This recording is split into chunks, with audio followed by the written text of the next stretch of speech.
She is measuring the thread, not cutting it, not winding it, measuring it against the length of her forearm the way she has done 10,000 times before, and stopping halfway through the motion because something outside the window has changed.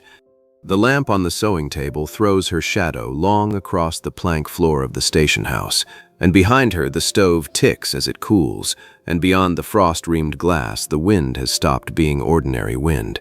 It has started pressing, steady, patient, the kind of pressure that does not ask permission. Mae Dowell sets down the needle. She does not do this quickly. She has learned in 36 years that quick movements startle a room and slow ones settle it, and there is no one in the room but her, but the habit holds anyway. She goes to the window. She rubs a clear circle into the frost with the flat of her palm and looks out at Garnet Station, Nevada, in the second week of January, 1879, and sees the first flakes coming sideways instead of down. This is not going to be an ordinary storm.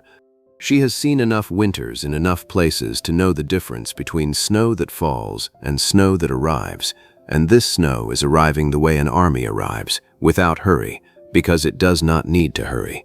Garnet Station sat at the crossing of the Overland Road and the freight trail up from the Comstock mines, a low huddle of buildings around a stage stop that had grown, over 11 years, into something between a town and a waiting room. There was a stable, a store, a boarding house that took in stage passengers and miners between contracts, and Mae's small room off the boarding house kitchen, where she kept her needles and her bolts of cloth and mended what the whole valley brought her to mend. She had come to Garnet Station 4 years ago, a widow with a trunk of sewing tools and $11, after her husband Elias died of fever on the road out from Sacramento. She had not asked anyone's permission to stay. She had simply set up her table in the corner the boarding house owner offered her, and within a season the whole station knew her as the seamstress, quiet, precise, the woman who could take in a coat or let out a hem, or turn a torn shirt into something wearable again by lamplight while you waited. What they did not know, because she had never told them, was that a seamstress who has followed her trade across 3 territories learns things that have nothing to do with cloth and everything to do with survival. She knows how many layers of wool it takes to hold body heat against wind. She knows which knots slip under weight and which ones do not. She knows how a room loses warmth, corner first, then wall, then floor, and how to slow that losing with nothing more than folded fabric and a steady hand. Nobody at Garnet Station knew this last thing. They were about to find out. By 4 o'clock, the wind had shifted from the northwest to due north, which Mae noted the way she noted a dropped stitch, quietly and with immediate concern. By 4:30, the temperature had fallen enough that the water trough outside the stable had skimmed over with ice thick enough to hold a boot print. By 5, the stagecoach that was due from Virginia City had not arrived, and would not arrive, because it had stopped somewhere on the grade above the station, its horses blown, and its driver unwilling to push them blind into a wall of white. Mae left her sewing table and walked out into the yard in her shawl, and stood a moment reading the sky the way another woman might read a letter, and then she went to find Hollis Vance. Hollis ran the station. He was a large, capable man, good with horses and freight schedules and the business of keeping a stage line running through hard country, and he did not, as a rule, take instruction from the woman who mended his shirts. She found him in the stable doorway, watching the horizon the way a man watches something he does not yet understand. She said, "We need every door and window packed before dark, and the stove kept fed through the night, not banked." Hollis looked at her the way a man looks at an interruption. He said, "It's snow, Mrs. Dowell. We've weathered snow before." "Not like this," she said. "The wind's turned. That's the whole of it. When the wind turns like that in January, in this country, it doesn't let up for a day, sometimes 2. We've got the stage passengers stranded up the grade, and if they don't find their way down before dark, they won't find it at all." Hollis rubbed his jaw. He had the look of a man who did not care to be told his business by a seamstress, but who also had not survived 11 years on this stage line by ignoring every warning that came his way. He said, "You've seen this before?" "I've seen worse," she said, and did not elaborate, because elaborating had never once made a man move faster. He did not move faster now, not at first. He said something about the driver knowing the grade, about the horses finding shelter on their own, about not wanting to send men out into weather on the strength of a hunch. And Mae did not argue with him, because she had learned that arguing with a man who has already decided against you only costs daylight, she said. Then I'll see to what I can see to, and went back inside. What she saw to first was cloth. She had in her trunk and along her shelves more fabric than any single person in Garnet Station, because fabric was her trade, and she began now to use it the way she had once used it in a mining camp in the Sierras during a storm that had killed 2 men who had not listened to anyone at all. She took the heaviest wool bolts and cut them into wide strips, and packed those strips into the gaps beneath the boarding house doors, where cold air finds its way in low and quiet before anyone notices. She took worn quilts from the guest rooms and layered them against the north-facing windows, where the glass was thinnest and the frost was already spreading in feathered patterns across the pane. She moved the water barrels from the pantry's cold corner to the wall nearest the stove, because water freezes fastest where no warmth reaches it, and a frozen barrel in a blizzard is a barrel you cannot use. She built up the stove with 4 logs instead of 2, and she set a pot of beans to soak, and she began, without being asked, to ready the boarding house for however many hours the storm meant to keep them inside it. The stage passengers came down off the grade an hour before full dark, 6 of them on foot behind their spent horses, having abandoned the coach a half-mile up when the drifts grew too deep to pull it through. Among them was an elderly woman named Agnes Kirby, traveling to see a daughter in Virginia City, and her hands, when Mae took them in the boarding house doorway, were the wrong color. "How long were you walking?" Mae asked, already unwinding the woman's thin traveling gloves. "I don't rightly know," Agnes said, and her voice had the flat, careful sound of someone working hard to hold herself together. "An hour, perhaps more." "You did well," Mae said, and meant it, and led her toward the stove. By full dark, the wind had found its true strength, and the boarding house groaned with it, the kind of steady, structural complaint that made even Hollis Vance go quiet. Snow drove sideways past the windows in sheets so thick the lamplight barely reached the glass. The stagecoach driver, a weathered man named Curtis Boyle, sat by the stove rubbing his hands and saying little, because a man who has just walked 6 passengers down off a mountain in a blizzard does not, as a rule, feel much like talking. It was Frank Dowell, one of the station's young hostlers, who said what several of the men in that room were thinking and had not yet said aloud. He was 24, strong in the arms and short on patience, and he had spent the last hour hauling in what horses could be reached from the corral, and he was cold and tired, and inclined to be short with anyone standing between him and the fire. "We ought to be doing something more than folding quilts," he said, not quite looking at Mae, though everyone in the room understood exactly who he meant. Mae did not answer him directly. She said, "The quilts are the something," and went back to packing the last gap beneath the kitchen door. Frank looked to Hollis, the way young men look to older men for confirmation that their impatience is justified. Hollis, standing near the window with his hands in his pockets, did not give it to him. He was watching the storm, and something in the set of his shoulders had begun to change since the passengers had come down half-frozen off the grade. It was Curtis Boyle who spoke next, and Curtis was 61 years old and had driven stage through every kind of weather the territory could produce, and when Curtis Boyle spoke about winter, men listened, because Curtis Boyle was still alive to speak about it. "She's right," Curtis said, not loudly. "I've seen this wind before. Went 3 days once, out past Austin. Killed a man who thought his cabin could hold against it without help." He looked at Mae. "What else do you need done?" Something in the room shifted at that, not dramatically.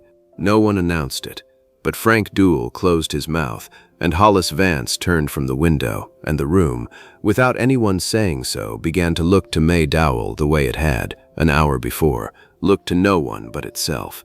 "I need every lamp filled and ready, but not all of them lit at once," she said. "Oil runs out faster than we think it will, and dark is easier to bear than cold. I need the stove fed through the night in shifts, so no one sleeps through a fire going low. And I need Mrs. Kirby moved nearer the stove than anyone else, because she was out longest, and her hands are the color I don't like. Curtis nodded.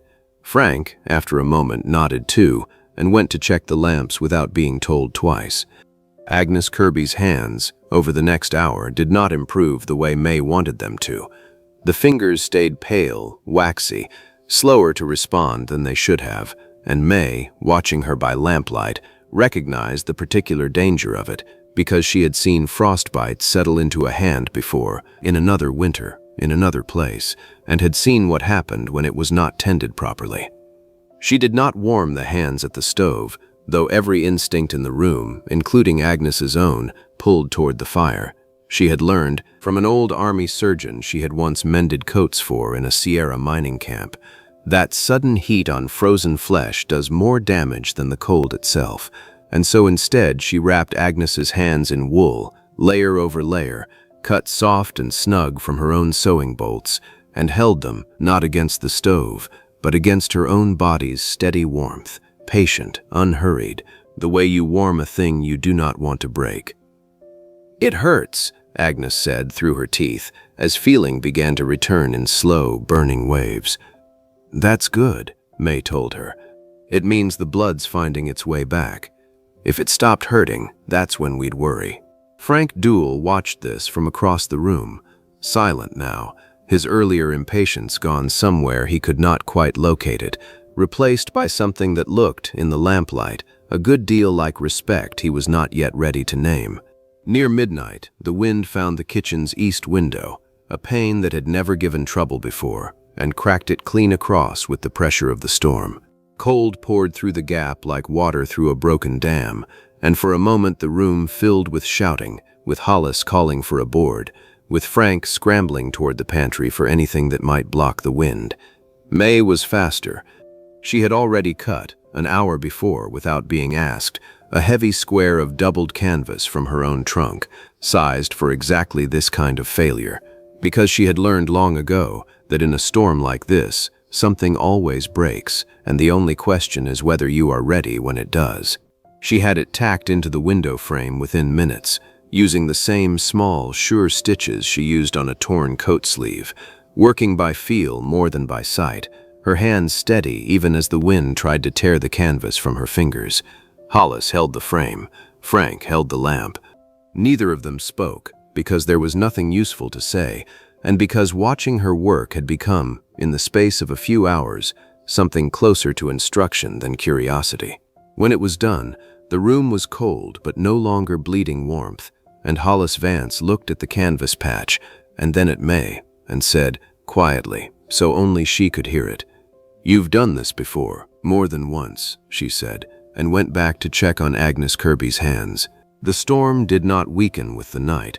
If anything, it deepened, the wind swinging further north still, the temperature dropping in slow, relentless degrees that Mae tracked the way she tracked a hemline, by feel, by the particular stiffness of the cold against her own skin when she crossed the room. Somewhere past 1 in the morning, the youngest of the stage passengers, a boy of 9 traveling with his mother to join his father in Virginia City, began to shiver in a way that did not stop when he was moved nearer the fire. His name was Daniel Cole, and his mother, a thin, frightened woman named Ruth, held him against her and said his name over and over in a voice that was climbing toward panic, and the room, for a moment, held its breath with her. Mae crossed to them without hurry, though her hands, when she reached the boy, moved with the particular quickness of someone who has decided, in an instant, exactly what must happen next. "He's not warming from the outside," she said, mostly to herself, feeling the boy's hands, his feet, the chill that had settled too deep for a blanket alone to chase away.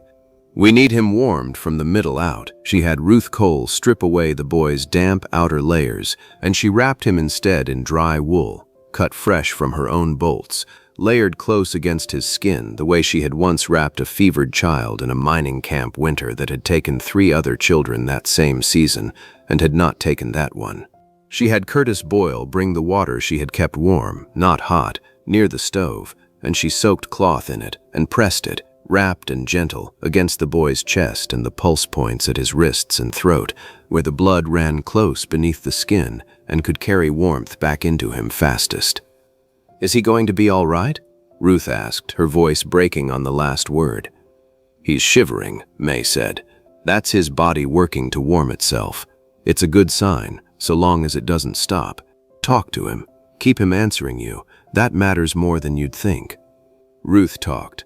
She asked the boy about his father, about the dog they'd left behind in Sacramento, about anything at all, and Daniel Cole answered her in a small, tired voice that grew steadier as the minutes passed, and the wool held its warmth against him, and the cloth at his wrists stayed gentle and patient, and somewhere near 2 in the morning his shivering slowed, and then eased, and he fell into a sleep that was, this time, only sleep.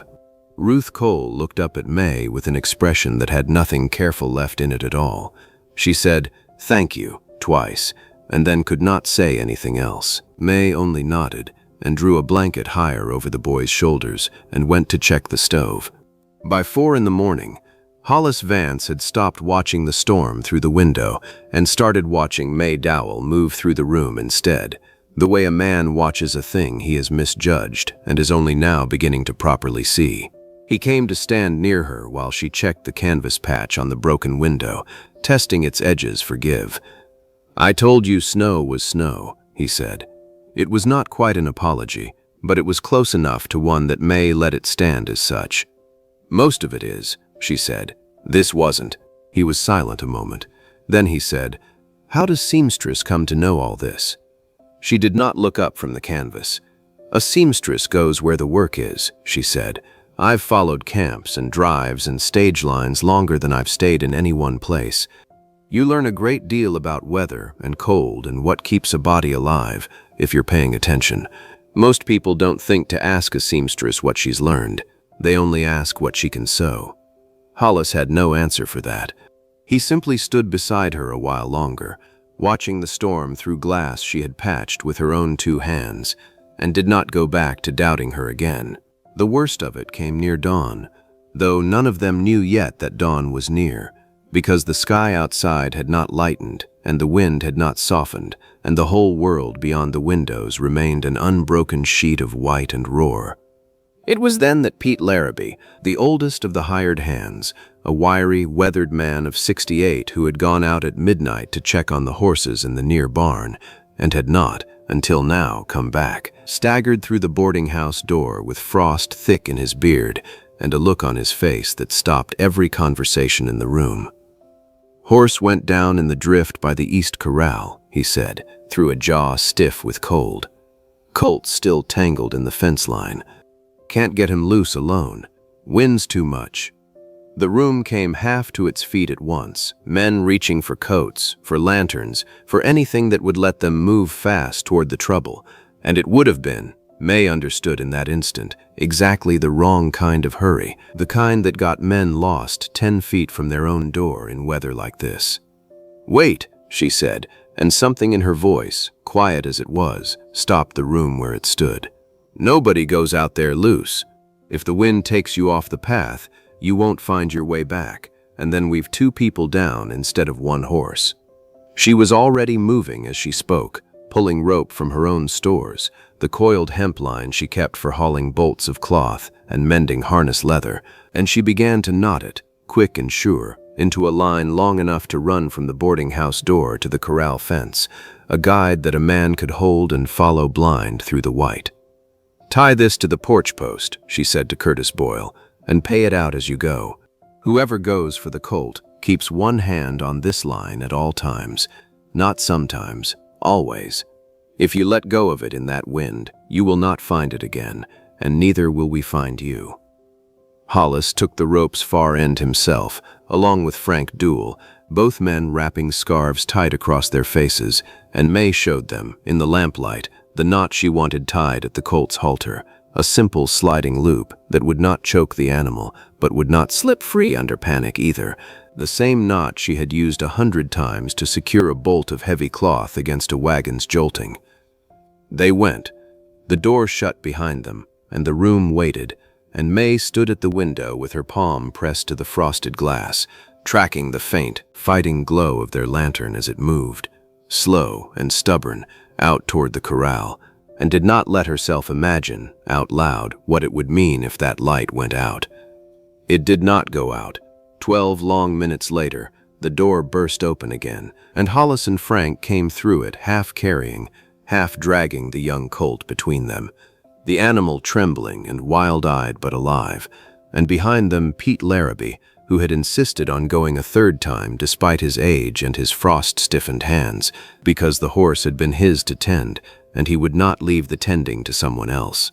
The room broke into something that was not quite cheering, because everyone was too tired and too cold for that, but was close to it, a kind of ragged relief that passed hand to hand around the stove as the colt was wrapped in blankets and the men shed their ice-crusted coats.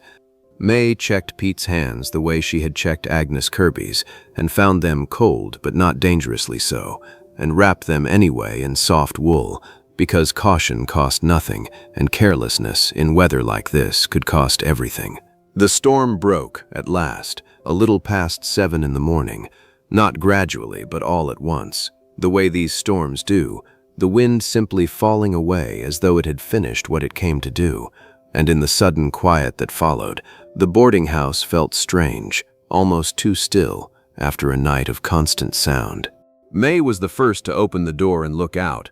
The world beyond it was white and blinding and beautiful in the way that only a landscape which has nearly killed you can be beautiful. Drifts piled shoulder-high against the fence line, the sky above scoured clean and pale blue, and somewhere out past the corral, a single crow called into the silence, which meant, though none of them said so aloud, that the worst truly was over.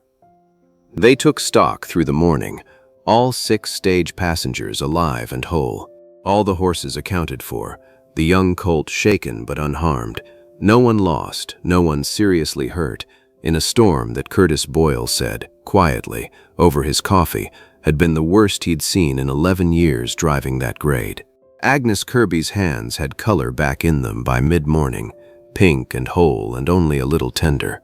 Daniel Cole woke hungry and restless, entirely himself again, and pestered his mother about breakfast until she laughed, actually laughed, for the first time since the coach had stalled on the grade the evening before.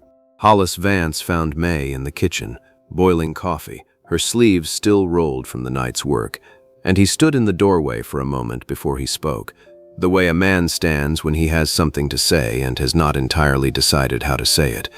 "You saved this station last night," he said finally, "not just the passengers, all of us." Mae did not look up from the coffee pot. "I did what needed doing," she said, "same as anyone would, given the knowing of it." "That's the trouble," Hollis said. "None of the rest of us had the knowing of it. You did." He turned his hat over once in his hands. "I mean to see it doesn't go unnoticed. Not this time." She only nodded and poured the coffee and did not argue, because there was nothing left in her that wanted to argue with a kindness honestly offered. What Garnet Station remembered, in the weeks and months that followed, was not simply that the seamstress had gotten them through a blizzard, though that alone would have been enough to change how the town looked at her. What they remembered, and what they kept, was the canvas square Mae had cut and readied before the window ever cracked, the coiled rope she had knotted and hung by the door for exactly this kind of night, the quiet habit she had of preparing for trouble long before trouble arrived. Hollis Vance had her methods written down, in his own careful hand, and posted inside the stable door for every hired man who came after to read. Windows packed by first hard frost, water moved to the warm wall by November, rope and canvas kept ready by the main door from December through March. It became known, without anyone quite deciding to name it so, as the winter list, and every family along that stretch of the Overland road came, eventually, to keep one of their own. Mae Dowell did not take credit for any of it, not in words. When people thanked her, she inclined her head and returned, always, to her sewing table, to the needle and thread and the next torn coat waiting to be mended, because that was the work she had chosen, long before anyone thought to ask what else she knew. But Frank Dowell, who had once thought there was nothing more useful in a crisis than a strong pair of arms, took to stopping by her table some evenings just to ask what else she'd learned in her years of following the camps and the drives. And Mae, patient as ever, told him, a little at a time, the way you pass down anything worth keeping. And Ruth Cole, before she and Daniel finally continued on to Virginia City that spring, brought Mae a small, plain box, and inside it was a spool of fine thread, the good kind, hard to come by out here, and a note that said only, "For the hands that kept my son's blood warm."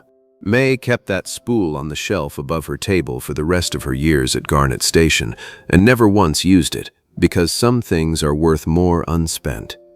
The station rebuilt its habits around her, quietly, the way water finds its level.